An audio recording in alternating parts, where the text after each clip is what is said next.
আকাশটা আজ বড্ড ভারী।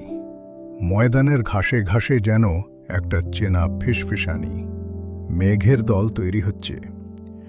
প্রথম ফোঁটাটা পড়ার আগেই বাড়ি পৌঁছানোর তাড়া। কলকাতার চেনা ছন্দটা হঠাৎ করেই একটু দ্রুত হয়ে যায়। ঝমঝমিয়ে নামল বৃষ্টি।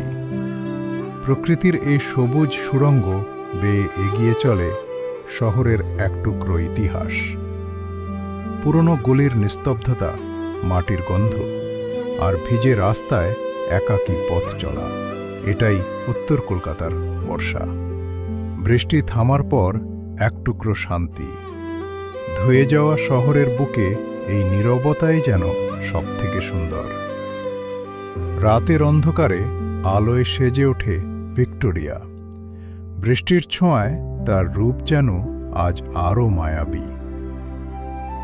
কলকাতার বর্ষা শহরের রং মুছে দেয় না, বরং ভেজা রাস্তায় সেই রংকে আরও গাঢ় করে ফুটিয়ে তোলে।